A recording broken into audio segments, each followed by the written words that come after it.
reason for you to be late.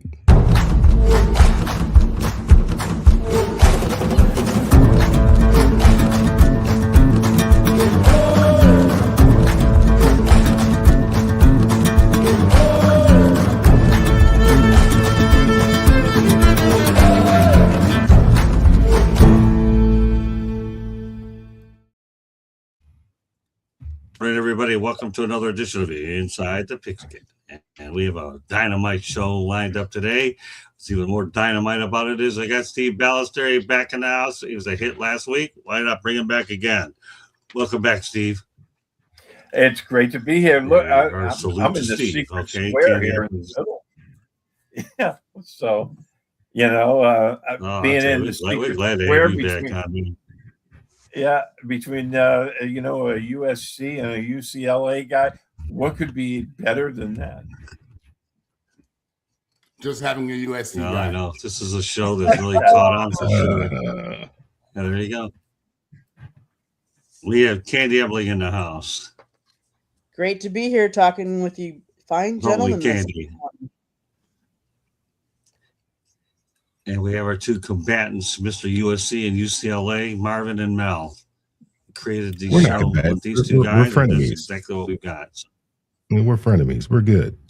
Happy to be here. Yeah, well, you guys live in the same area, Atlanta, so who can imagine what the talk is like in person.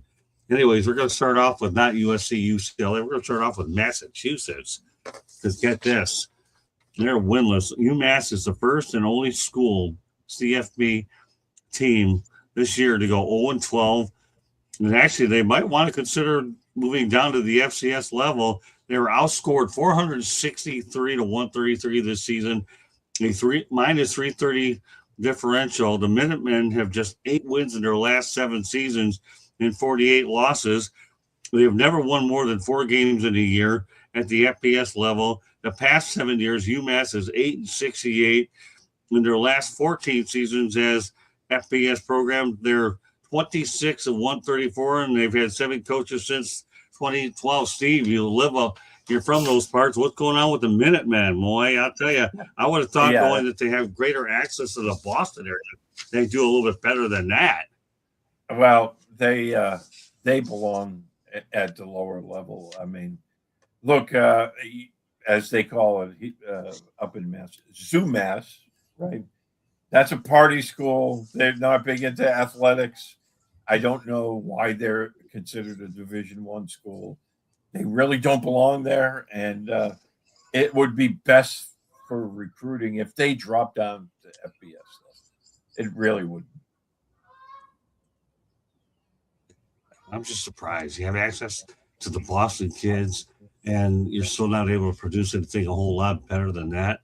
I don't know. Candy, I'll get some comments in the chat room. Pedro, Augusta, glad to have you in here. Thanks for waking up with us this morning. Candy, some thoughts about what's going on up at UMass? Yeah, I mean, let's face it. Most states have colleges that are the party school, and so I can speak for like Wisconsin. There, obviously Madison is in the FBS, but they have a lot of other smaller schools that are in Division II or Division III. So sometimes when you have NIL and you have all these different universities all around the country, let's face it, they different colleges now go out and recruit more because they go out and get talent from different states. So sometimes it's hard for these smaller schools, and they shouldn't be necessarily in the conference competing with what they are. They don't do bad basketball, but they're awful with football. All right, go ahead, Marvin. When you were reading off all those losses, I thought you were talking about UCLA at first. But now UMass, listen. We've never gone 0-12, buddy. They got this. They got an NIL problem. It's obvious. That's the game today, baby. If you ain't got the cash, you ain't got the Jimmys and the Joes. Yeah, they're gonna have to drop down. They're gonna have to figure out a way to stay competitive because, like I said, this is cash for play, and them small schools can't compete against those big schools at all. It's tortured for the kids. Horrible. Mel. I mean, it's tough now. Obviously, in the NIL area, I don't know a lot of kids that in the Metro Detroit area or in the Midwest that grew up and say, "Hey, I want to go to UMass." That's not one of those schools that you desire to go to. So they have to come up with a plan. They got to figure out who they are, understand who they are, and what kind of players that they need, and do the best they can. I remember when Don Brown from Michigan left as a defensive coordinator of Michigan and went out to UMass, and he was pretty successful at UMass. The great Greg Landry came from UMass. They've had some players out of UMass. Victor Cruz came from UMass. So they have had some some players, and they got some current players in the NFL right now at UMass. But you just got to figure out who you are, what type of players that you can recruit, and coach those guys up, and try to put out try to field a competitive football team. You're not going to be able to compete against the likes of. I mean, they consider Boston College a rival. They're not going to be able to compete with Boston College. Boston College is a big brand. They're not going to be able to compete with Boston College. So they got to figure out, what kind of players that they can bring in there, and what they need to do to put a competitive team out there in the football field. I'm glad you brought up Greg Landry. Very few people realize that Greg Landry played quarterback for when he was a Lions, drafted him in the first round. Good point, Mel. Okay, well, let's talk about our UCLA topic of the day. And UCLA QB Henry Hasselbeck intends to enter the NCAA transfer portal, 3 years of eligibility, be committed to Michigan State out of high school before flipping to UCLA. Hasselbeck is the former Massachusetts Gatorade Player of the Year in 23-24, son of the longtime NFL quarterback Matt Hasselbeck. Some thoughts about Henry Hasselbeck, Steve? Yeah, I mean, that's a good football family, right? When you get the Hasselbecks. Yeah. Their father, Don, was a longtime Patriot tight end. And then, look, these football families, they like the Mannings, and, there's several others, of course. But, it breeds, football, and look, these are the good things that you like to see every year.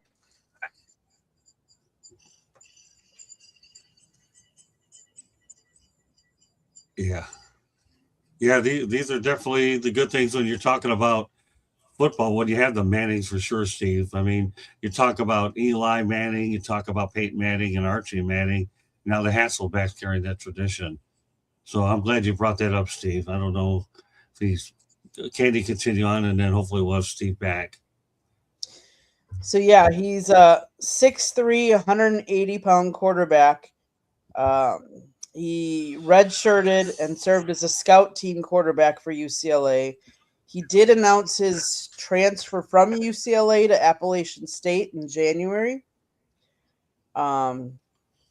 He is son of the 17-year NFL veteran Matt Hasselbeck and grandson of former NFL tight end Don Hasselbeck. So he still has 3 years of eligibility. At Appalachian State. Okay. So he's going to Appalachian State. It was really pretty good part of the country. Okay, correct. Marvin.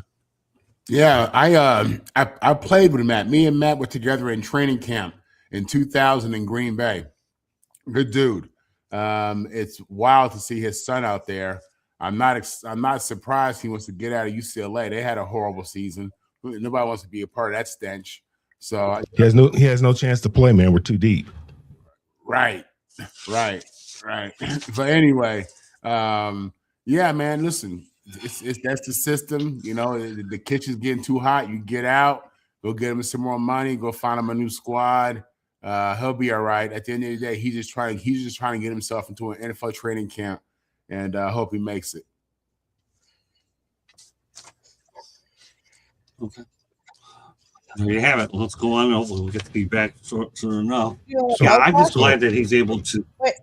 So am I the only one that caught this? I mean, he's from Massachusetts. Am I the only one that caught that? I mean, how they let him get out, right? And he looks like he's a pretty good athlete. That's true. It says he committed to Maryland to play lacrosse in 2022. He also participates in track and field and was a hockey goalie. And they said he went 6'8" seconds in the 55-meter dash. So he's got some wheels too, I guess. So why isn't he going back? Why isn't UMass all over this kid? That makes all the sense in the world. He's from Massachusetts. Why not go to UMass? No, I'm with you. I kind of wondered about that too when it came up. Whatever they needed to do, they just needed to open up the vault, give him what he wants. Steve, do you have any additional things you want to add to this? I know that you had a few technical problems. But unfortunately, you mentioned the mayonnaise as part of it. I'm the victim of the dreaded Southwest Florida internet this morning, which goes in and out constantly. It's okay. I apologize for that. That's all right. But no, and I problem. agree with Mel. I mean, UMass should make a big push for him, but they don't have enough juice to draw a kid like that. And it's not like he needs the money. First of all, he doesn't need the money. It's not like you really have to. He just wants an opportunity. He doesn't really need his dad and his family's straight. It's not that he needs the money. So this isn't a kid that you really have to do all that. You have to sell him on the program. You have to sell him on the fact that, hey, you'll get an opportunity to play. You got to sell him on the fact that, hey, we went 0-12, but with you, we think we can do something special here. Whatever you got to do, you got to sell him. I mean, that's when that's when your job begins. When he says no, that's when your job begins as a salesperson. Yeah, unfortunately, a lot of these kids, they want to play in the spotlight. And, with UMass, they're not going to get many games on national television. I mean, when you're 0-12, no one's lining up to put you on primetime or even a big time Saturday game. And that's unfortunate. But again, that's the problem that they're having, with that program. They just can't recruit enough to be competitive. Anybody else have left off? Hmm. Okay. Just want to make sure. Yeah, I'm surprised he hasn't gone to Massachusetts, but Appalachian State. You ever been to Appalachian State, that campus before? It is absolutely beautiful right out there in the Blue Ridge Mountains. I actually visited that area. That football stadium is located right in the mountains. It is absolutely gorgeous. It really is. Never seen a game there, but if you ever get a chance to go out there, go ahead. It's just, you can't take enough pictures. You would run out of memory with the amount of photo ops you get there for sure. All right, let's move on to the pros. Former Cowboys standout Jason Witten is officially named Oklahoma tight ends coach. Mel, some thoughts about Jason Witten with the Oklahoma Sooners? I think that's a good hire for them. Jason Witten played the game at a very high level. Could bring a lot of information, a lot of knowledge to some young tight ends there. I think that it's a good hire for the University of Oklahoma. Candy? Yeah, he's a former all-pro tight end who played 17 seasons in the NFL and guided 2 state championship teams in his 5-year tenure as a high school head coach in Texas. Kudos to them. That is a really good hire, like Mel said. He played at such a high level for such a long time. Kudos. Okay, Steve? Yeah, I think it's a great hire. Look, when you have a guy like him that played at such a high level for so long in the NFL, he brings that instant, juice to the young players, because a lot of these guys may have grown up watching him play in the NFL, although many of them probably too young. But at the same time, they know who he is, and there's a lot he can teach them about the ins and outs of playing the position. I think it's a great hire. I think it's a great move for Oklahoma. And again, what we're talking about recruiting, right? If you're a high school tight end, trying to find yourself a big time program to go. What better place to go than, hey, look, I'm gonna have, I'm playing for a great program, which Oklahoma is, and then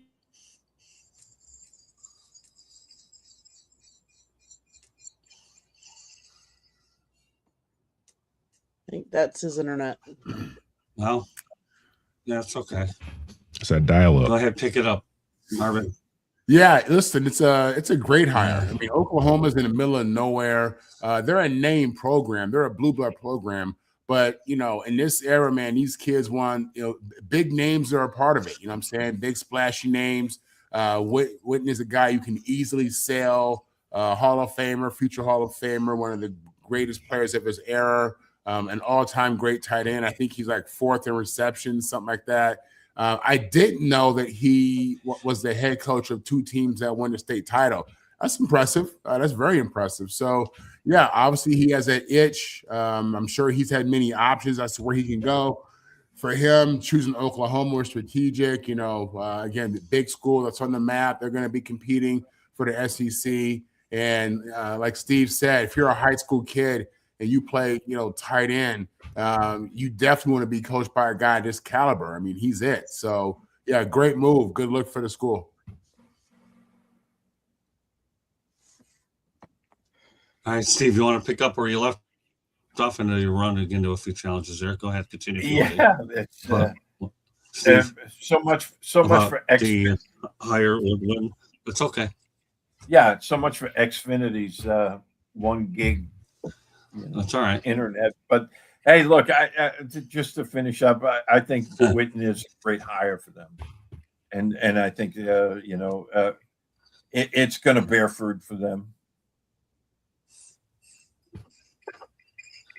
Yeah, I think so. What I like about it, proven tight end, punt passes from Troy, the best quarterbacks in Dallas for sure. So when you know the position well, you can train it. And just like Jason Taylor, the way he's out there with Miami Hurricanes, right? Here's a guy that is able to get pass rushers, elite pass rushers. You have a guy who's so good at his position, then you're certainly, and you want to be good at that position, then you go after the best ones you possibly can. Great points all the way around. Well, we'll go to a division you're all too familiar with, Steve, and that's the AFC East. You have Jeff Hafley signed a 5-year deal with the Miami Dolphins head coach. What are your thoughts about the hire, Steve? I think it's a good hire for Miami. They needed to clean house, and they've done that. And look, this division has gone through such a change. Mike Vrabel was hired in January of last year, and now he's the longest tenured head coach in the AFC East. I mean, you talk about a turnover. But look, Miami, they've had that reputation for a while of a team that's, a warm weather team that folds in the cold weather, and when the games get physical, they needed to change that perception. I think this was a good hire for them. I think he's going to do well. They obviously have to make a huge decision with Tua. Signs right now seem to be pointing that they're going to let him go. I would kind of hold off on that just for the time being. But look, I think he's going to be a good hire for them. They need this, and I think the division next year is going to be really interesting to watch because there's obviously new faces everywhere. With the Jets, they kept their head coach, but at the same time, they fired his entire staff, which is a very Jets type move. Buffalo has a new head coach, but I think the Dolphins really needed to pull this off. Marvin? Yeah, the big issue here is who's the quarterback going to be? Because in the AFC East, I tell you right now, the Bills got a quarterback. They got a guy. They're going to be okay. And the Patriots are in Super Bowl right now. All right. So, right now, Miami's coming from the bottom with the Jets here. That's just what it is. They got a couple of players, but you got to have a quarterback in this league, man. You got to have a quarterback. You got to have alignment to be successful.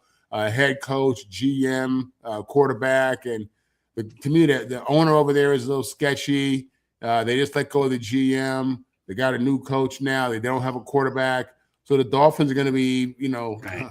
no pun intended, fishing for wins here. Seriously, it's going to be tough sledding in the AFC East that's already loaded with a couple guys. Candy. So do I agree that they should have moved on from Mike McDaniels? Yes. Do I think Jeff Hafley is going to be the answer? That really remains to be seen. Now, as a head coach, he went to Boston College and he coached there. The first year he went 6-5.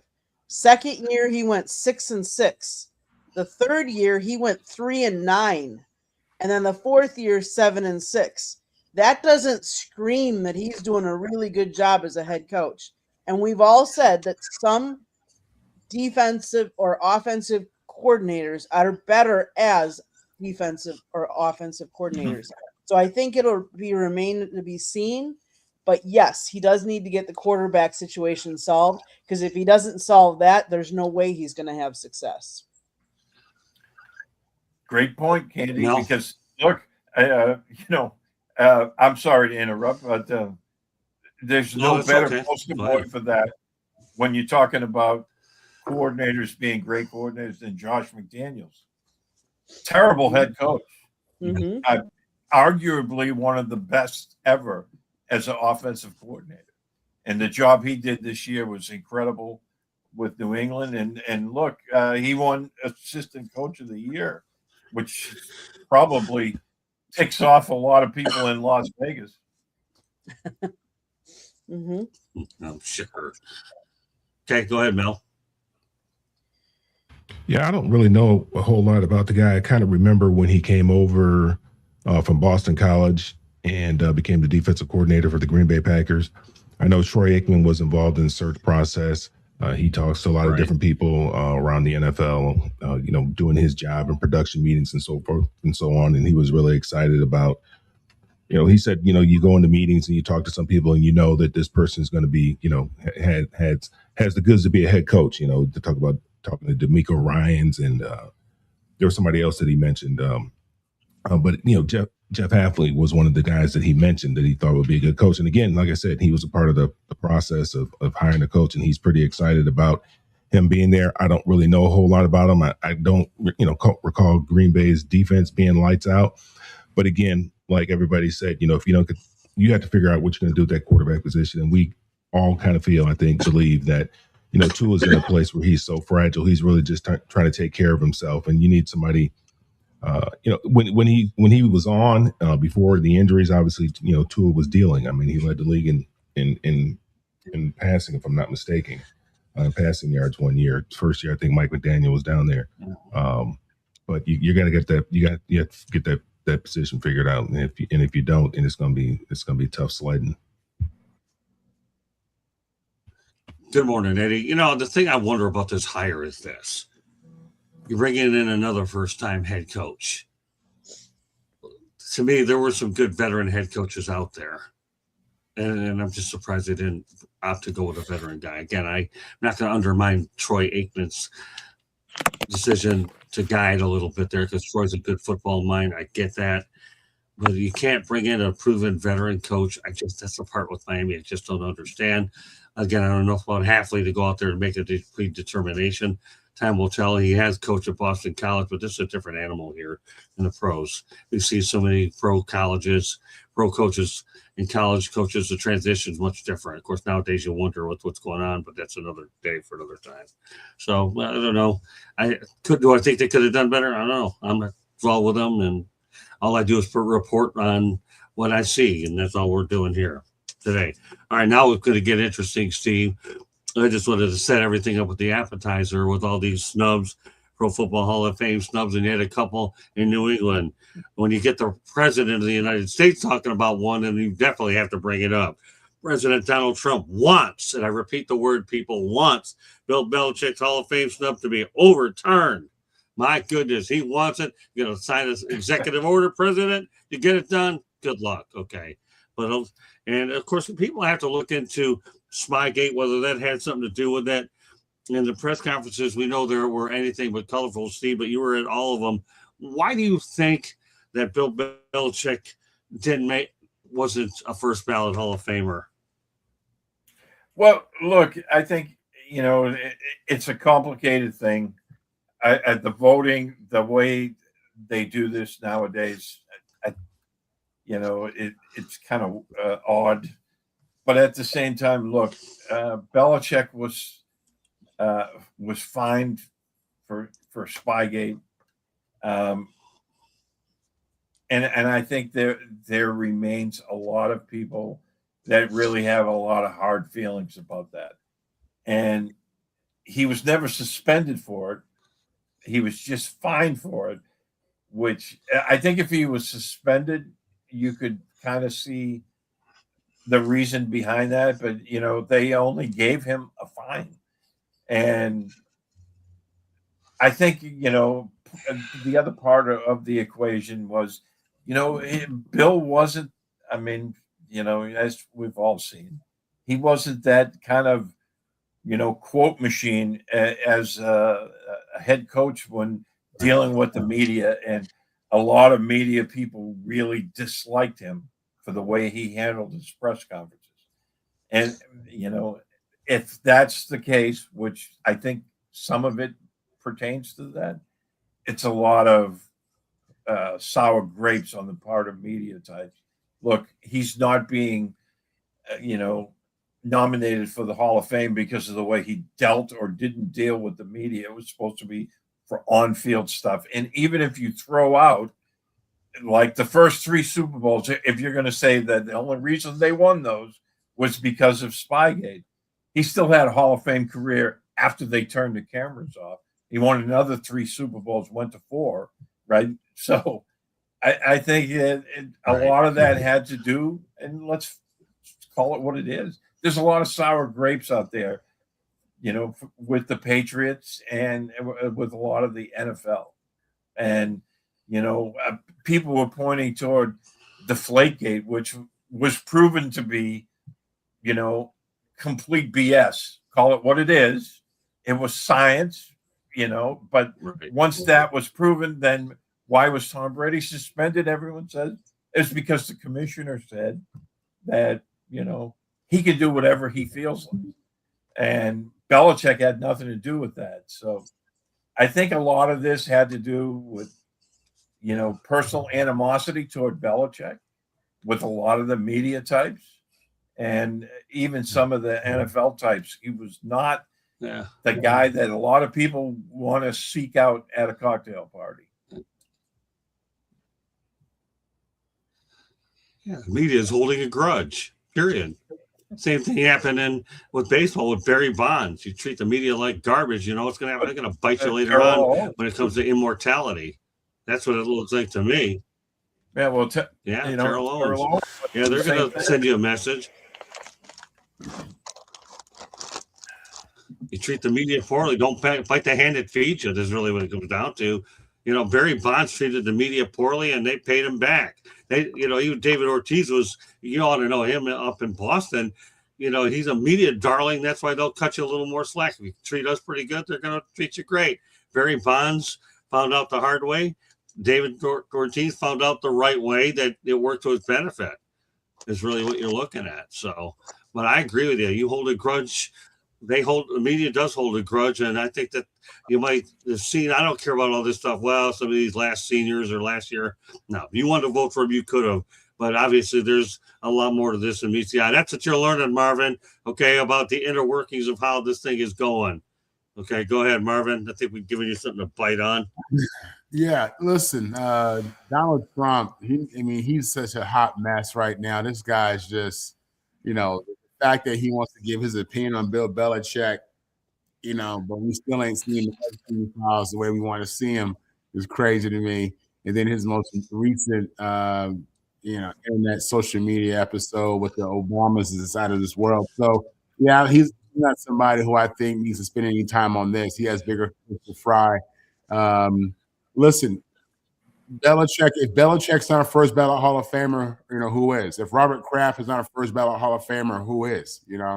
I understand that they had their cheating scandals and they went through that drama and they were penalized there. And if we're bringing morality and all this stuff into these votings with these voters, I mean, it's going to make it really complicated. These guys were champions on the field. Robert Kraft put together the best and the elite organization of his time of that day for 20 years. They were the top of the food chain. So it's hard for me to not see him in the Hall of Fame. It's hard for me not to see Bill in there. But I see how people doing Barry Bonds. I see how people did Pete Rose. You know what I mean? So human beings, man, got feelings. Those feelings are impacting their votes. That shouldn't be the case. Nobody has laid out a Hall of Fame career as an owner and a head coach like these guys up in Boston. And again, I'm a Jet fan. I don't even like anything Boston, all right? But I can recognize their role in the game and how significant they were. It's crazy. This is just, human beings being ignorant, not putting him in the Hall of Fame. Good morning, Earl Kinsey. Glad to have you in this morning. All right, Candy. So Bill missed by 1 vote. He needed 40 out of 50 votes. He received 39. His omission, driven by alleged voter scandal-related biases and a strict 3-candidate limit, has triggered significant outcry and criticism of the selection process. I think they really need to rethink this because honestly, if you have, let's say you have 6 really, really good candidates and you can only vote for 3 of them in a year, like that doesn't make sense. If somebody has impacted the game as much as Bill Belichick for as long as he did, he deserves to be in. I hate that people use their personal biases on these. If somebody, again, let's face it, Bill Belichick has 8 Super Bowl rings, 6 as a head coach, and he is the 2nd winningest coach in NFL history. Missed it by 1 vote. That's sad. That's sad. You as media, you cannot use your personal. I mean, you do. A lot of people do, but you have to put aside what your feelings are for him and look at the body of work and vote on the body of work. All right, so you're bringing up body of work. What's to say, Steve? I'm going to ask you about this.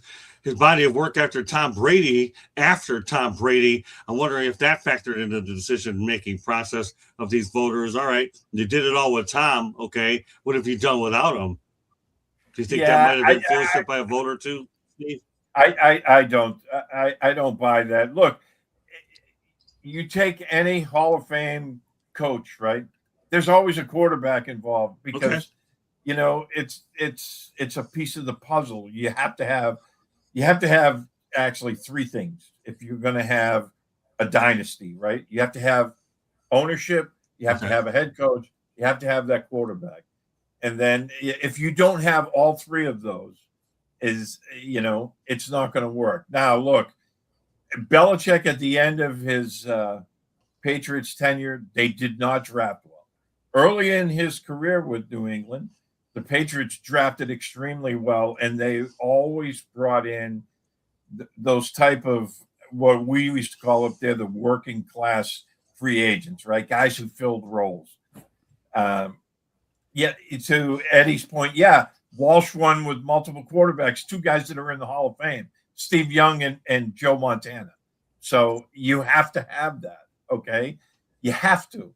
And the Patriots, once Tom Brady left, they did not have a plan for that. And that falls on Bill because at the last minute, they brought in Cam Newton, who wasn't a fit for their type of offense. And then, it was Mac Jones and Haley Zappi. So, look, it didn't work out, but you have to have those 3 things if you're going to be successful. And look, Bill Belichick's game plan when he was the defensive coordinator for the New York Giants is already in the Hall of Fame. His record speaks for itself. Everyone says it's all Brady. That's a bunch of BS. It's the both of them. You look at the game plans they had in their Super Bowl wins, especially the early ones, right? Their early Super Bowls, Tom Brady, that first one against the Rams, he wasn't the Tom Brady we know, today. He was just finding his feet, and they held the Rams to 17 points in the Super Bowl. Greatest show on turf. Wow. It had a lot to do with the defense. It was worth thinking in my head. I had to ask you, Steve, since you're the New England authority on here, to think this. Sorry, Mel, your thoughts about Bill Belichick not getting in the first round? I mean, I've been as critical of Coach Belichick as anybody of his record without Tom Brady. But, I mean, I can say the guy, I mean, it's without question that he should have been a first ballot Hall of Famer. And, I've always said this about those Hall of Fame voters. I never particularly cared for them. I think they were probably not very popular when they were in high school or something like that. And now they have an opportunity where they feel like they have a little power, and they go ahead and exert that power.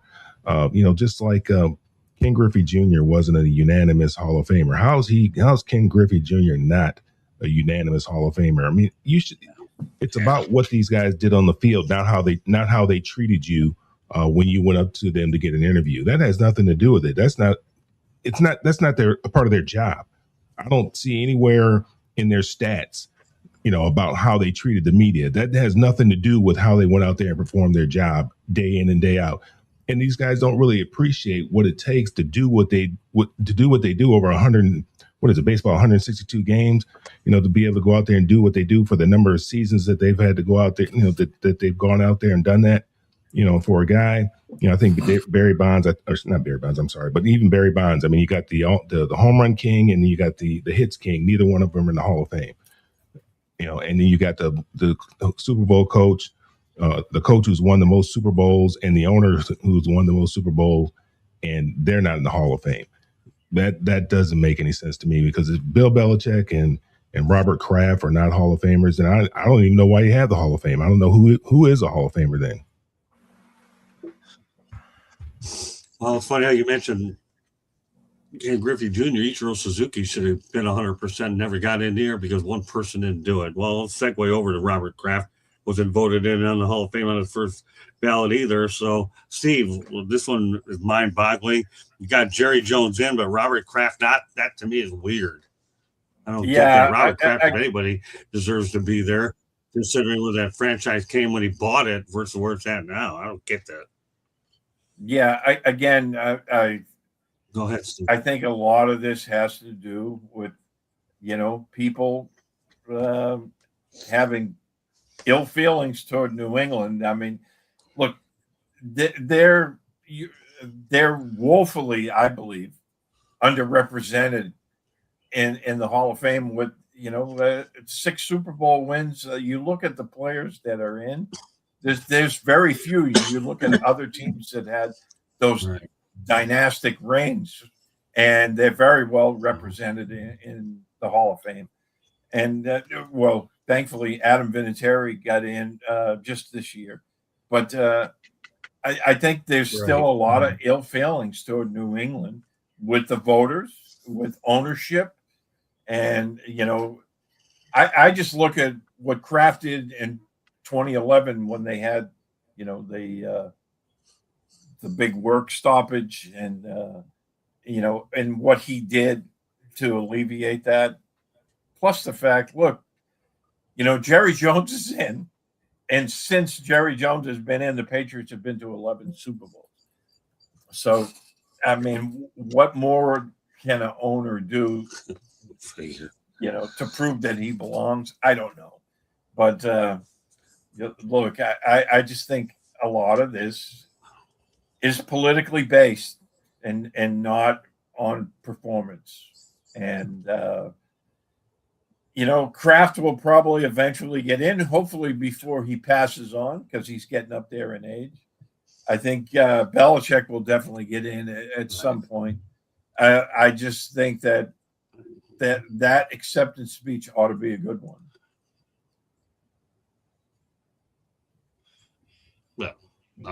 Go ahead, Marvin. Yeah, I have very similar feelings regarding Robert Kraft as I stated for Bill Belichick. I think Steve hit around the head. I mean, the unfortunate part of this process is that the human portion of it creates human error, because by any standard, Robert Kraft is a Hall of Famer. Again, if he's not a Hall of Fame owner, then who is? All right. And I understand, the things that the organization has gone through, but we've made the mistake of leaving people out too long and letting this thing get silly. And I hope we don't do that here. If you want to humble the guy, if you want this guy to feel some kind of backlash from all the scandals, I guess, if that's what's in you. But in regards to the impact that he's had in football, in regards to the level in which his organization competed at, this is an all-time great, owner. So yeah, it's a crime that he's not in there. And hopefully these guys get over their emotions, get him voted in there. Because again, if he's not a first ballot Hall of Fame owner, who is? What's the standard if it's not the standard that he set? So it's funny business to me. Candy. Robert Kraft, 84 years old, bought the Patriots since 1994. He's overseen the franchise's sudden turnaround to become one of, we all would say, arguably the NFL's premier organizations. There's very few that would, beat him. Jerry Jones got in the Hall of Fame back in, what was it? I just had that a minute ago. Since 2017.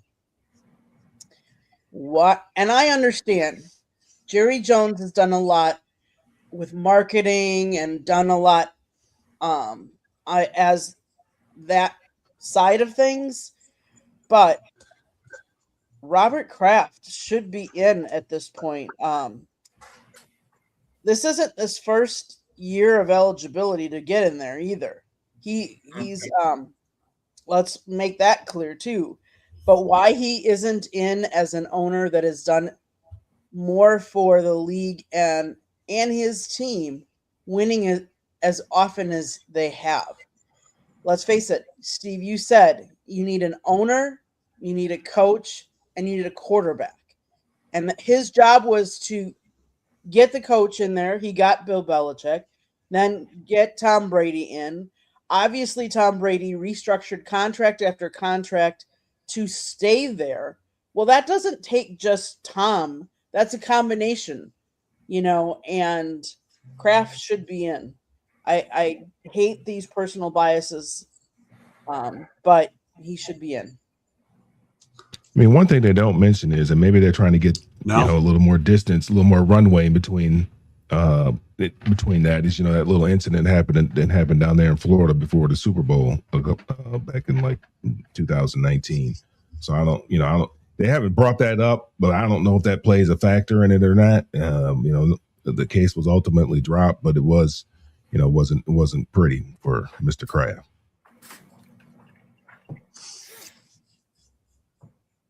The only thing I'll say about this whole thing is if I do what I think the NFL is going to do, because now that you see that this is a public relations mess that both Belichick and Brady didn't get in, I have a feeling that there are going to be a lot of people looking in the Hall of Fame voting and how many members are going to get kicked off that committee and all that. I have a feeling that this may have opened up a different set of the floodgates have opened up for an overhaul in terms of the voting process. Right?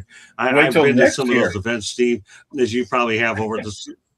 Yeah, exactly. That's where I was going with this.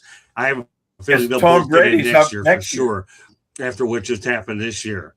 What's going to happen if Brady doesn't yeah, that's true too. Brady's a part of the media. They love Brady. Can imagine we'll have a two. Oh, there's a lot of people that don't. I think so. Yeah, I think so. But a lot of people are envious of him, jealous, stuff like that. Yeah. But I mean, it is what it is. I mean, he's won more Super Bowls than anybody. If he doesn't get in, I'm done watching football. one last point. Yeah, Kraft has been instrumental in the NFL's lucrative TV deals.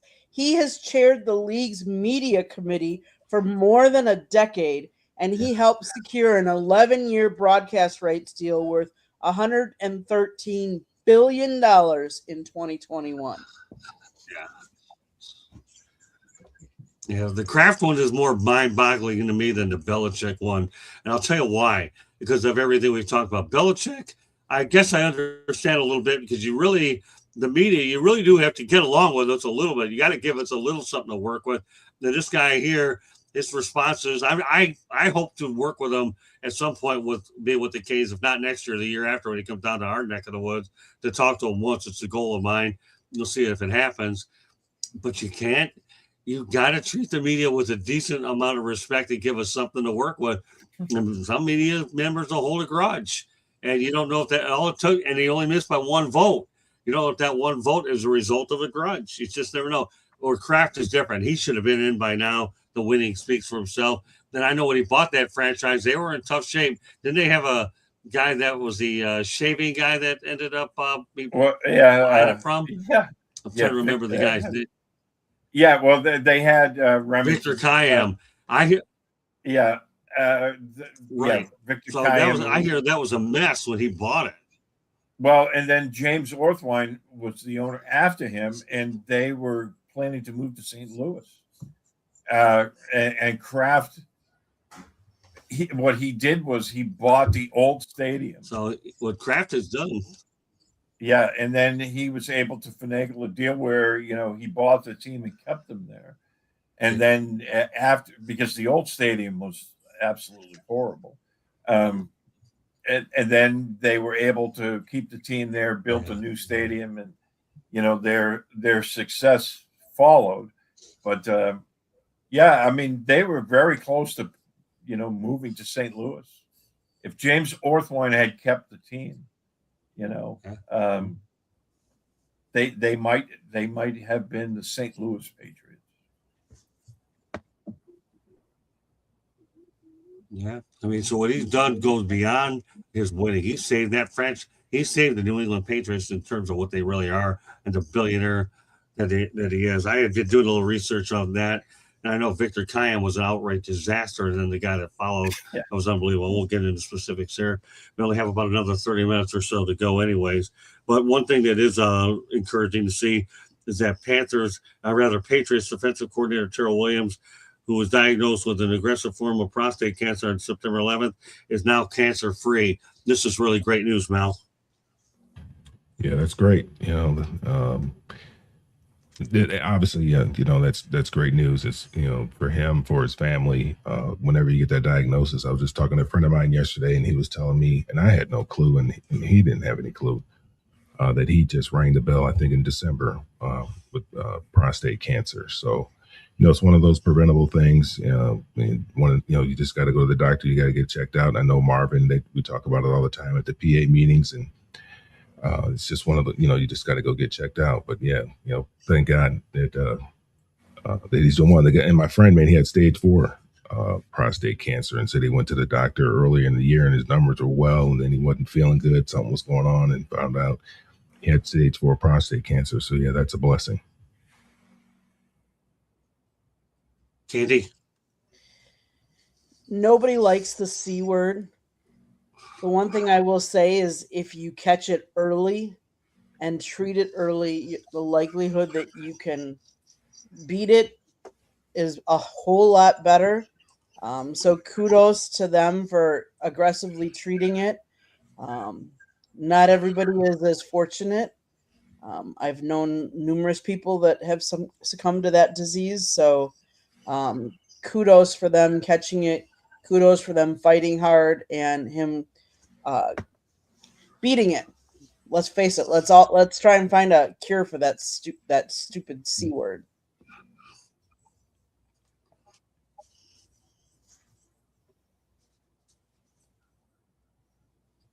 Yeah, Steve. Yeah, I mean, great news, isn't it? Yeah, it's very great news for Williams. Look, I don't think you could find a family in the United States that hasn't been touched by this disease. It affects everybody, and we kind of draw attention to when somebody the well known is battling, and but you could basically look at any family, and it's always great when you hear about somebody that has been declared cancer free, and Williams he had prior issues in the spring. He had some stuff where the Patriots had basically sent him home to get well. He had some other health issues, and then he was cleared to come back, and it was right after the first regular season game that he was not feeling well. Mike Vrabel asked him to go to urgent care, and luckily they caught it and they were able to treat it, and now he's cancer free, and although he's not going to be coaching tomorrow in the Super Bowl, he did travel with the team to San Francisco, and he's helping out behind the scenes. I know he's very popular with the players, as he was with his previous stops, and that's always a great thing, because I think that helps with healing when you're able to do what you love and get back to that. And that's wonderful news for him. I think you couldn't ask for a better end to the season for him, and hopefully he can stay that way. Yeah, I was going to ask you that if he was involved a little bit. Evidently, he's involved in some way or another. That's good that he's involved. Whether he's not on the sidelines, one thing. The fact that his input's involved in the game plan and his inspiration, that's great to hear, Steve. It really is. Yeah, Mike Vrabel has been talking. He's been talking about him all through the season, because as his treatment has gone on, when he was feeling up to it, he was still involved, coming to the facility, talking with the players. He kept up with them even during his treatment, where he was in meetings on Zoom and whatnot. Helped out Zach Kerr, who was the inside linebackers coach who took over the defensive coordinator position all season long, and who's done a really good job. But he was helping him out throughout the season. And like I said, I don't think anything is better for the patient when you're able to resume somewhat of a normal activity and do the things that you love. Great stuff, Steve. Thanks for great minds think alike in this one, Steve, because I was wondering about it, and you've been answering my question. And I'm sure a lot of people, when they look back on this show here, wondering, is Terrell, obviously, this guy here, to me, is just unbelievable. Terrell Williams, will go back and look on our shorts. Yeah, he's involved, and I hope everybody will be able to say that ahead of your schedule for the Super Bowl. All right, Marvin. Yeah, this is definitely good news, especially going into the Super Bowl week. These teams, the NFL, NFLPA, do a lot to promote cancer awareness and certain types of cancer awareness that are in men. Prostate cancer is a big one. I know that here in Atlanta, we do a lot to promote prostate awareness to our NFLPA members. And I know that through the CBA and other opportunities, there are a lot of opportunities for players to get tested and all that stuff, and coaches as well. So, yeah, I'm happy to hear that this is all coming together and you're seeing the results. More importantly, it's spreading awareness to the fans, which are the millions and millions of fans out there, hear this kind of stuff. And it makes the next guy want to go get tested, want to get stuff checked out. So it's a win across the board, man. I'm happy to hear another survival story, not a story of a tragic loss by an NFL player or coach. So this is something to celebrate for sure.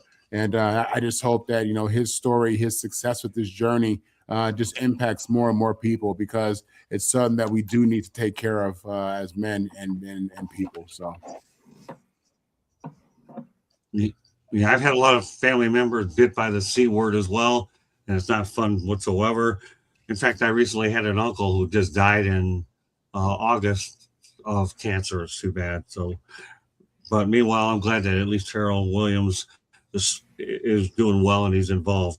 All right, let's continue on here. And I pray for anybody that has the disease, keep fighting. That's all we can hope for. And we have our prayers as well. All right, well, the Commanders are hiring USC's Eric Henderson as a defensive line coach and run game coordinator. Before USC, he worked with the Rams and Aaron Darnold. Some thoughts, Mel, about the hire? I know that he leaves USC, so that doesn't break your heart at all, does it? Yeah, it doesn't really matter. I don't know a whole lot about the guy. Marvin can probably tell you a little bit more about him. I don't know how it's going to move the needle. The unfortunate thing about the Commanders is it's very difficult for them right now to, and I'm not saying that this guy's not a quality coach. It's very difficult to get a quality coach. And there's another team that falls in the same category, the Jets, unfortunately.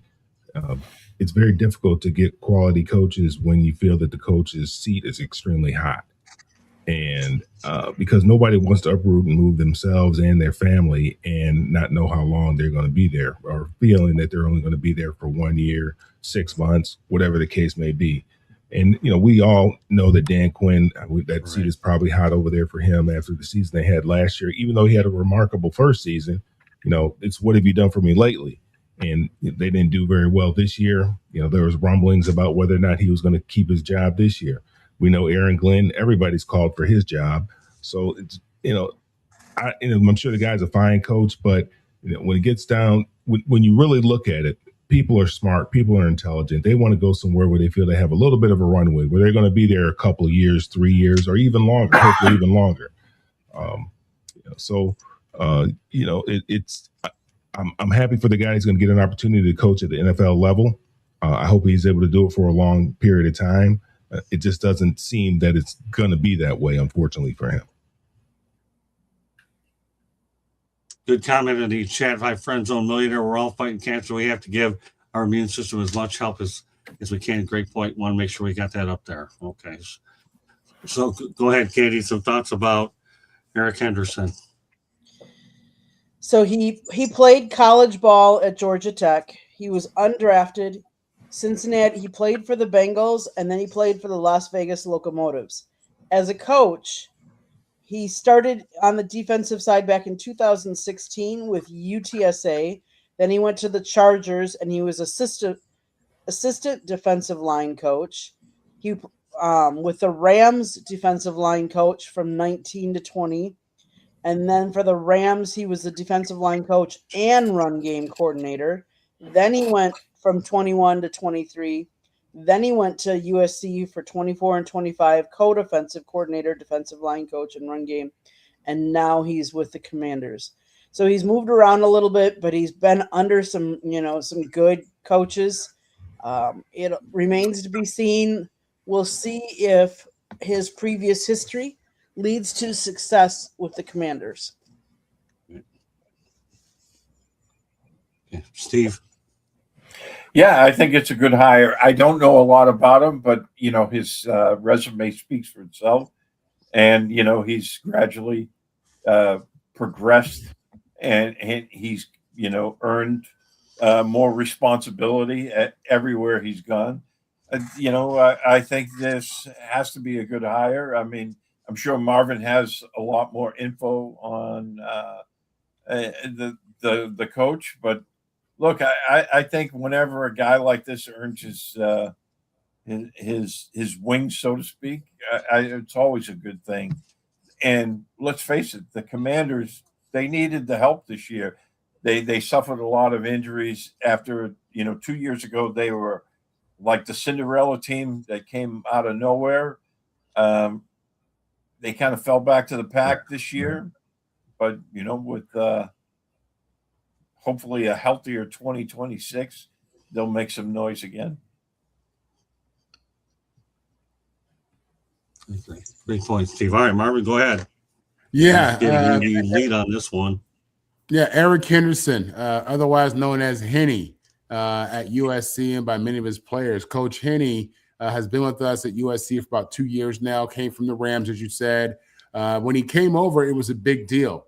Aaron Donald made a few appearances at USC practices and USC games, and made a few videos letting people know, letting these recruits know that Henny had a lot to do with his development. And, if you want to play D-line, play for Henny. So he got a big endorsement from one of the greatest to ever do it. He came to SC, did a tremendous job in our recruiting. As many of you know, USC had the #1 recruiting class for 2026. He had a lot to do with that. A lot of big defensive linemen came for him. And because of the good job that he did, he was up for the USC job this year as defensive coordinator.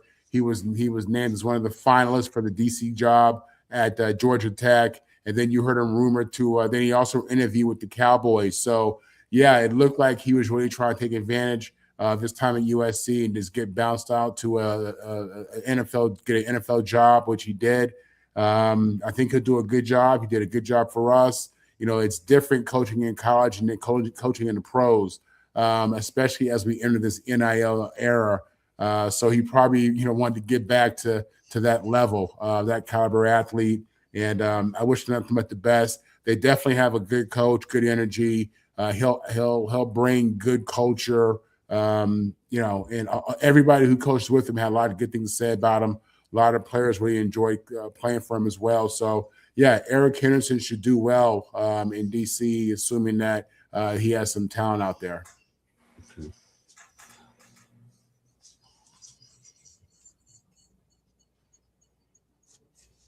Okay. Sounds good. We've got a couple interesting facts we're going to throw out here as we get ready to go for the Super Bowl. 54% of the time, the team that wins the coin toss loses the Super Bowl. 54%. How about that? That actually wins the coin toss, loses the Super Bowl. All right. What's your take on that one, Mel? I mean, not much. I mean, that's basically 50-50. And it's not like 70% or anything. I mean, it's still, it's 50-50 basically. So it doesn't mean anything. Okay. Fair enough. Candy, putting it out there as facts. Let everybody draw their own conclusions after tomorrow. It just amazes me how many little facts that we come up with, that we get on, that we, talk about. I think it's fun. It's fun to look at some of these things, but does it really matter? The only time I think it really matters is in overtime, but they've been changing some of that. So. I like throwing these facts out there. It gets people to think anyways, right, Steve? 54%. Exactly. But yeah, I'm with Mel. 54%. I mean, that's like he said, it's basically 50-50. So I don't think you could draw too much from that. But it is, like, as Candy said, it's amazing the lengths that people go to find these obscure stat lines that, play into the Super Bowl. And I'm sure there'll be others popping up between now and tomorrow. I can tell you one thing. I'm a journalist. It's my job to put this stuff out there, and I'll let everybody comment to the way they see to choose. And that's all I'm doing is my job. Okay, my job. Put the facts out there and draw your own conclusions. Marvin, do your job. Yeah, I think two things can be true. Do your job, as Bill said. On one hand, I think this is where analytics get crazy. It's 50-50. What are we talking about? Like Mel and Steve said, why this is one of those stat lines that just you add to yourself, and it says you're stressing about that. You know what I mean? Too much analytics is messing this game up and messing the process of enjoying the game. On the other hand, maybe these are the details that make the difference. Maybe these are details that Belichick and Kraft knew about. And maybe this is why they were strategic and called heads or tails a certain way. I don't know. But to me, man, get out there and get low. How about that? Just get out there and get low and then see what happens then. Everybody worried about this coin toss. Get low and attack. Try that. Oh, don't kid yourself. I was at a game when the Lions and the Pittsburgh Steelers played on Thanksgiving Day, and they botched a coin toss, and they changed the rule. The Lions won the game. So let's not. The Lions were involved in it. I was at that game. That's when the overtime. That's when the overtime rules were different. So that was a big deal. I know. Yeah, it was. So let's not downplay the coin toss, people. I mean, I was at a The very coin toss historical before game for all the 60 minutes of a right game. The Detroit coin guys. toss before 60 minutes of a game and the coin toss with old overtime rules are two different things. Overtime rules were much different back It then. doesn't First one to matter. score It's a wins. coin toss.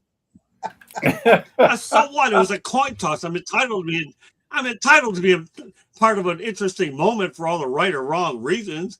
I only put this fact out there was unbelievable. Well, it's just messing around with the coin toss, people. That was a Thanksgiving Day, is what it was. And they botched the coin toss and had to make a rule change. So the Detroit Lions were involved in a rule change, let alone the catch rule with Calvin Johnson many years ago. Oh, they're involved in all kinds of rule changes when you're on the wrong end of them. But that's beside the point. The coin toss, people. All right, 54%. I realize the number's a little shallow. I get it. Go ahead, Katie. I know you really jumped on it after I went ballistic here. What you talk about Go on, Thanksgiving Katie. Day. Got your finger. You talk about Thanksgiving Day. Super Bowl Sunday is the second biggest day for food consumption in the U.S. after Thanksgiving Day. Yeah. And more chicken wings are eaten on Super Bowl Sunday than any other day of the year. So you're going to throw out some fun facts. I had to throw out a couple. Not a good day to be a chicken. All right. Oh, no kidding. Yeah, I love that little turkey on Turkey Day. Well, I'll throw another insane sense since you guys like the last one. All right. The number one seed in the NFC hasn't won a Super Bowl since the 2017 season. The Eagles were the last to do it. Is there a little bit of credence to that one, Steve? Look, I think, again, this is one of those obscure stats, right? That they were talking. I saw something in a similar vein when the number one seed has faced a team that is not the number one seed from the opposite conference. They've lost several Super Bowls in a row. Again, I mean, these are kind of those weird facts and everything. But look, I don't play into that. It all comes down to execution. And, when teams make it to the Super Bowl, it doesn't matter if you're the number one seed or the number 2 or the number 5, it all comes down to what happens between the lines. And I don't buy into that, whole thing. Look, the Eagles won in 2017 because they made more plays than New England did. That's all. Just throwing it out there, Steve. I see it, I put it down, and I throw it out there, and that's all I have to say about it. All right, Marvin. And to Candy's point, on the menu at the household here, it's going to be chili, barbecued ribs, and shrimp cocktails. So no chicken wings. I'm coming over. I know how to get to your place. All we need to do is jump on Alligator. You ready for 2 more people? Well, we're coming. Well, not there you go. We'll make it happen. But boy, that's pretty tempting to take a ride down 75 Alligator Alley to eat your menu. Sounds good, Steve. Glad that you're able to give everybody a taste of what you're on the agenda. All right, Marvin, give me some thoughts about the last stat I threw your way. Listen, in the NFL playoffs, man, you get a lot of parity. You got the best teams in the league. And in the NFL, a 7-seed team can beat you. A 6-seed team can beat you. It can win it all. So, the idea of being the number one seed, I get it. You've been dominant through the regular season, but those are 2 different seasons, regular season and postseason, 2 different mentalities, 2 different levels of, possibly, maturity in the locker room. So, I don't put a whole lot into that number of the last time the number one seed won it, who it was. That means nothing. In the NFL playoffs, the 7-seed team will come in there and knock your butt off. Period. Okay. Good. I like that. Very good, Marvin. All right, Katie. I mean, you can talk about. We just witnessed the college football playoffs. Miami was a 10 seed and they got to the championship game. It's all about who's playing good and who is mistake free. Because I think a lot of you winning a Super Bowl is playing mistake free, clean football. Whoever does that wins most of the time. Okay. Mel?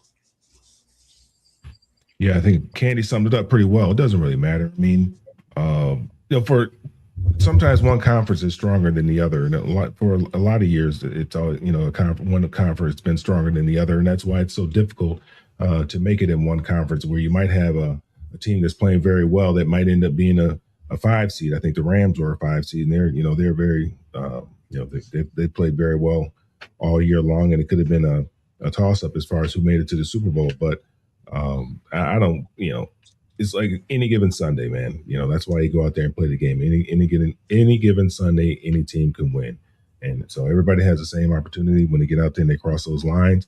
Just got to go out there and execute, and the team that executes the best and makes one more play than the other team usually ends up the victor. All right, Candy, put Jeremy's thing up. First wild card team Super Bowl was Oakland 1980. I remember that game all too well. I really do. I think it was 27-10. Then they beat the Eagles, if I remember right. I don't know. It was a 27-10 win. And then, of course, this one the last 3 weeks in the playoffs indicator team was Seahawks. Okay. I remember, I think Jim Plunkett, I don't know. I wonder if Jim Plunkett was actually in that game in 1980. Yes, he was. If I remember right. Yep. Jim Plunkett. Oh my God! Look at Jim Plunkett. Great stuff, Jeremy. I tell you what, Jim Plunkett came in there as a heavy underdog. So there you go. Great minds think alike, Jeremy. I mean, I'm putting these stats out there. I'm a journalist, hardcore people. Draw what you want with them. That's just my job, as Bill Belichick would say. But Jim Plunkett, don't forget that one. 2 more topics to Jim go. Plunkett and Ron we'll Jaworski. put predictions. Mel, yeah, there you go, Jim. There you go. How about that? See, I guess we're old enough to remember that, aren't we? Jim Plunkett and Ron Jaworski. All right, 2 more topics to get to. This one should be pretty easy, so we'll make it rapid fire. That Justin Fields actually declined the Pro Bowl invitation to focus on off-season trading. You like the move, Mel? Rapid fire. Who was that?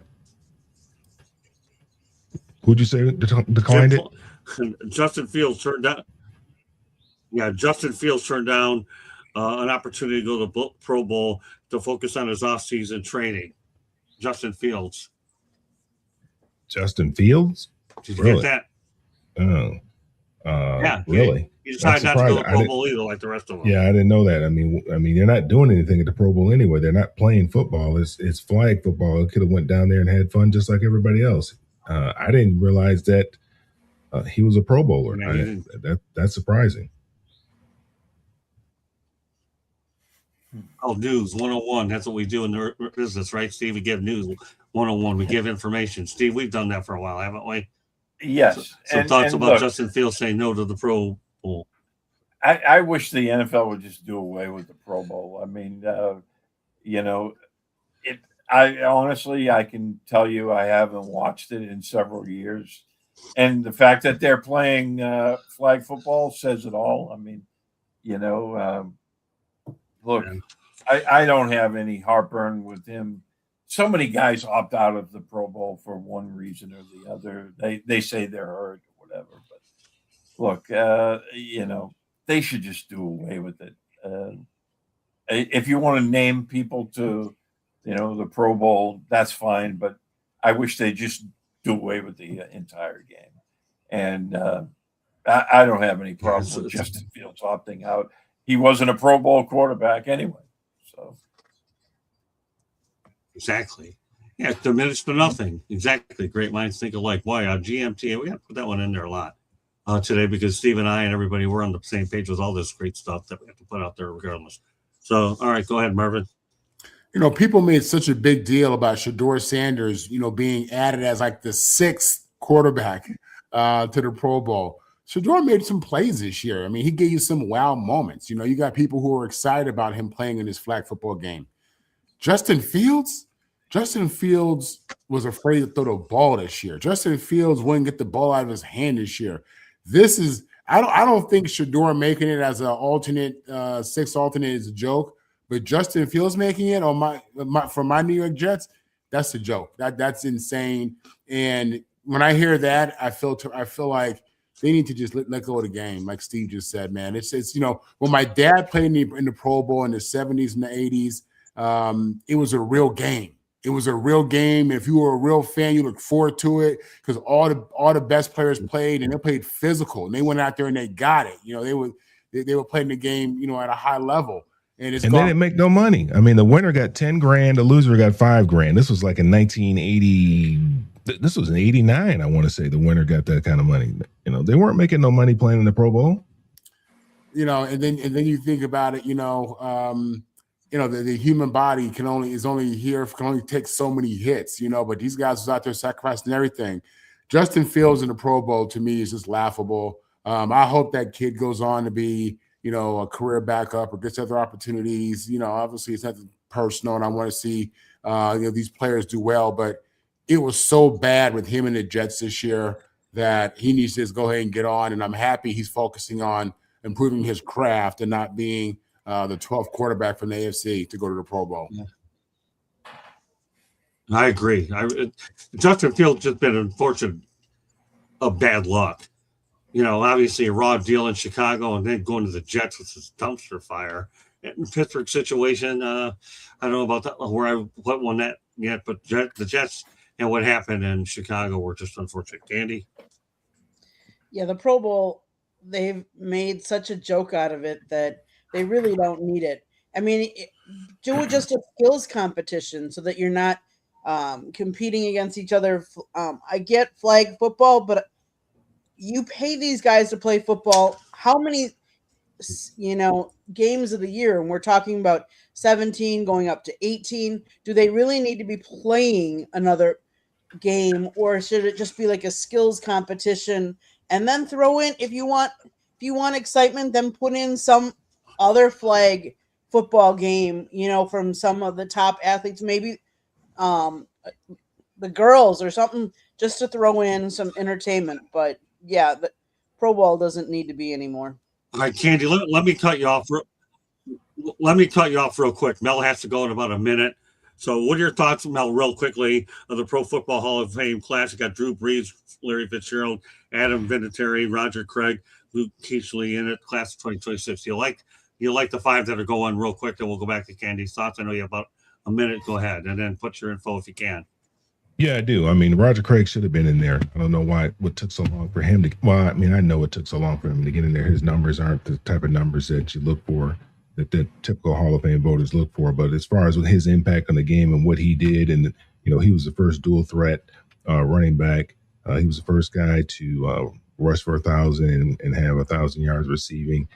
He was a guy that. When you thought about running back, I mean, that's somebody that you emulated, and he was a problem. I mean, he was all knees and shoulder pads. I don't know if Marvin was old enough to watch him play, but I mean, you didn't know where to attack him because that high knee running style that he had. But yeah, I mean, I don't have any problem. Luke Kuechly, I mean, he didn't play that long. It was because of injuries, but he was a tackling machine. Obviously, Drew Brees set all kind of records there in being limited as far as his height's concerned. And I remember when he came out of college, when he got drafted in the second round, I saw him play at Purdue, and he was a good football player then. I felt that he was going to be a good quarterback, and he ended up being a good one. I can't remember who the other guys were, but yeah, they're all definitely. Well, you got Vinatieri. Yeah, Vinatieri. I mean, he was a clutch kicker. So yeah, I mean, you got to get a couple kickers in there. So yeah, he was a clutch kicker. I'm sure there's a couple guys that feel like they got snubbed. I know that Eli didn't make it in there, but he'll get in there eventually, I do believe. But no, I don't have any qualms with the guy. Obviously, Larry Fitzgerald. I mean, he was a shoo-in. There's no question about that from the time that he left the University of Pittsburgh, I believe it was, and went to the Cardinals. We knew, the type of player that he was, the type of work ethic that he had, and the work that he put in it. And there's no question. And the numbers that he put up, obviously, he put up big numbers as well. So no, I don't have any problem with anybody that got selected to the Hall of Fame. Okay, put your information out there real quick. Yeah, you can find me. Everybody can find me on social media at Melfar Jr. on all the different platforms, and then follow what we have going on for the youth at melfarsuperstarfoundation.org. I appreciate you guys having me here, but I got the boogie. Take care.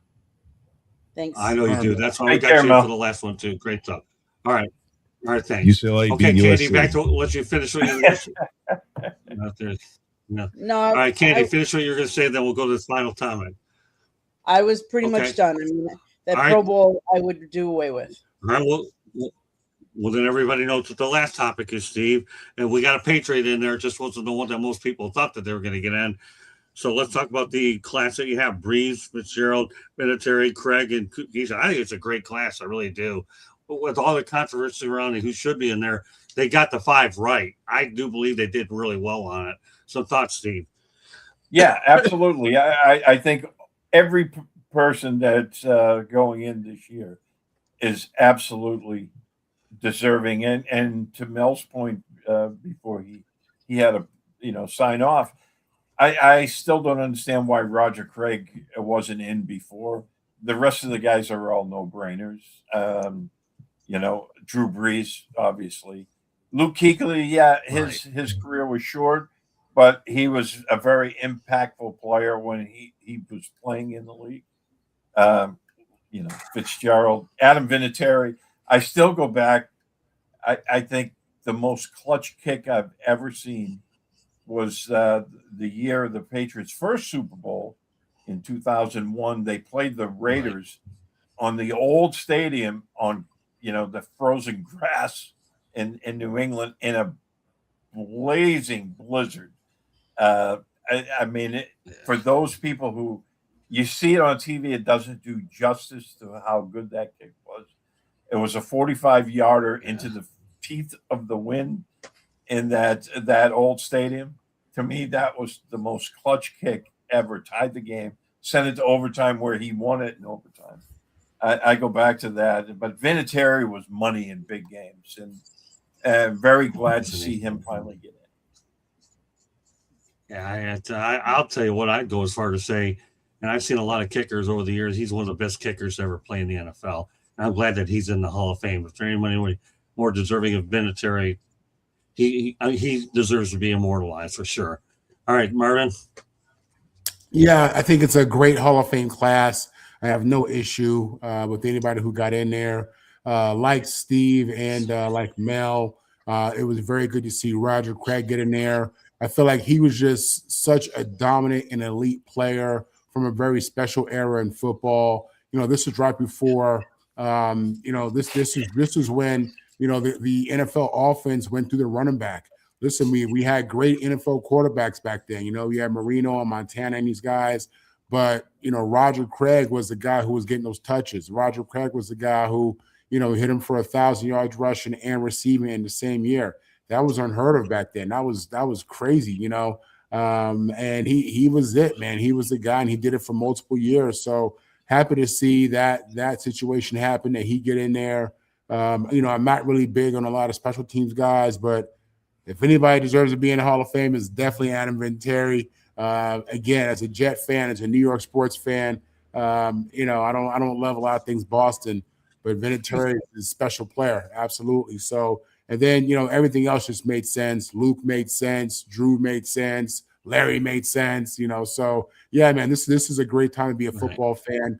I look forward to these Hall of Fame speeches. I've been watching since I was a kid, watching these Hall of Fame speeches. So I look forward to this, to the induction process and the ceremony, and hopefully get my dad in there next.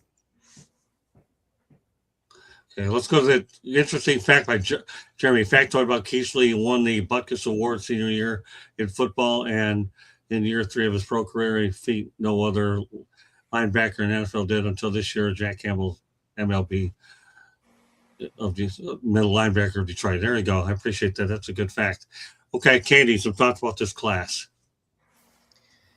Great class. Let's start. Drew Brees. He was elected in his first year of eligibility.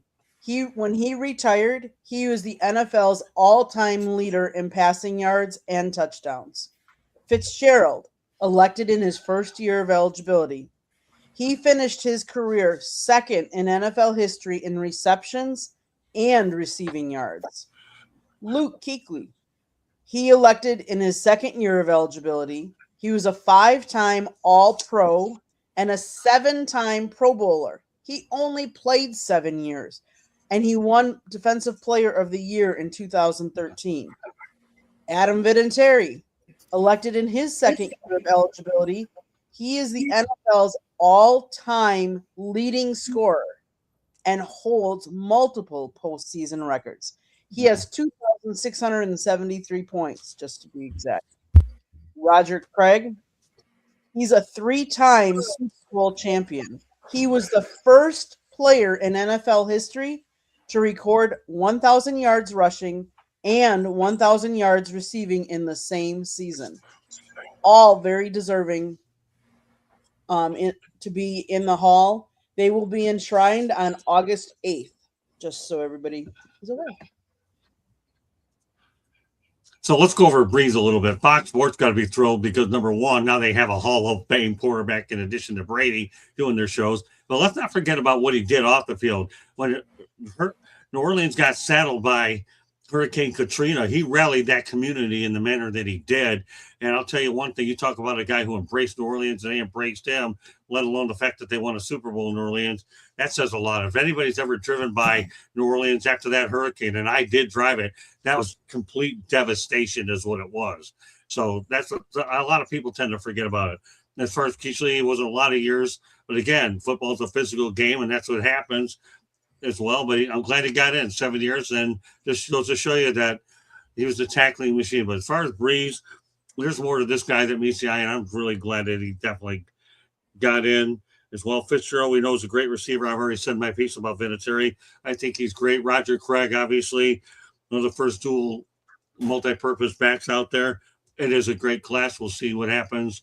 And again, next year, don't worry, Belichick and Kraft will get in. I think that this year was more or less a wake-up call to both of them is really what it was to everybody else. But I think the cooler heads will prevail. With that said, great show here today. Any parting shots real quick or predictions? Steve, you want to make a prediction for tomorrow night?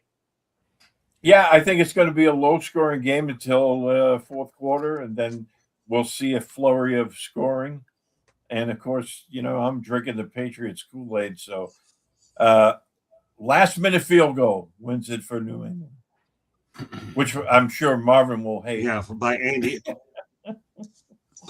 Borgalis, by the way. Andy Borgalis Not from Miami. There you go, man. You got to put Andy in there. All right, so you want to give me a score? Or you just want to say a low-scoring game?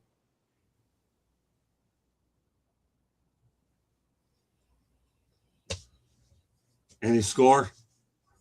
Oh, 24-23. Okay. Yeah. Works for me. Okay, Marvin.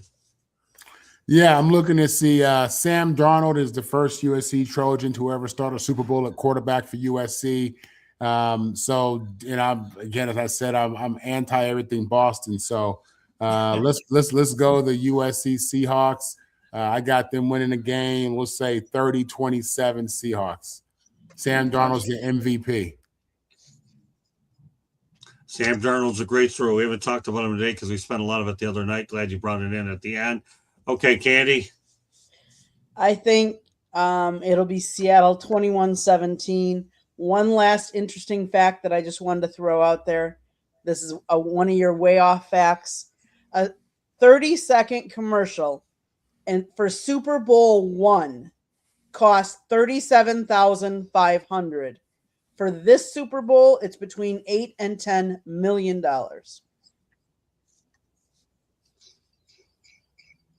Football is a moneymaker. A lot of money. All I can say. So what you're saying, Candy, is you gave your prediction. South Florida You know what? I Tribune have to isn't with. getting the commercial. No. There you go. All right, Candy, you gave your prediction. I said 21-17 Seattle. Candy. All right, you know what? I have to write Seattle.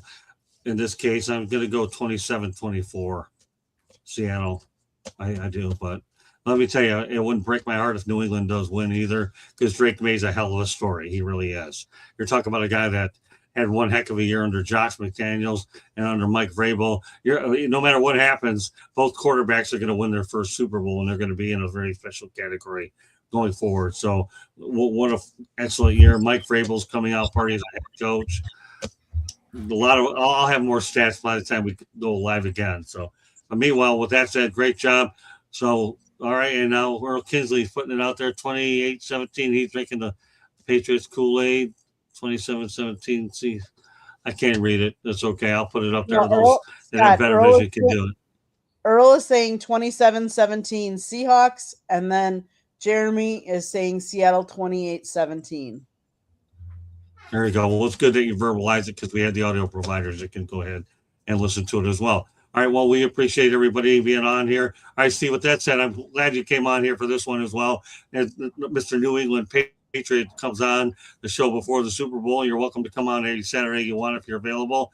You always have an open invite. So please let everybody know how they get a hold of you, Steve.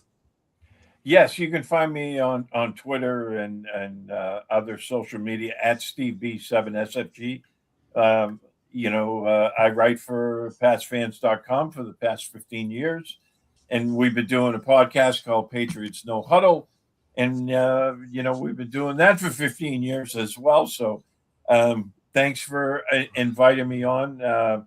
Hey, look, the Super Bowl is what it's all about, and I'm glad to see two teams that nobody had picked, this year to end up in the big game, and we'll see where it all plays out. But it's all good, man.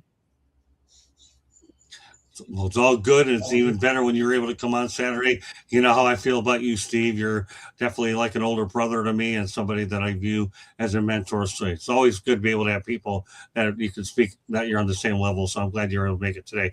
Marvin, let everybody know how they get a hold of you. Yeah, you can catch me weekly with the South Florida Tribune and with Locked On USC. You can catch me online and social media at Marvin Powell III, Marvin on the mic. All right, Candy, take us the rest of the way.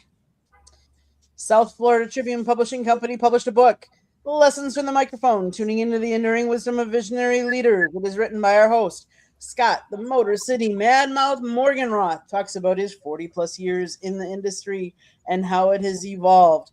He should be in the Writers Hall of Fame for all that he's done.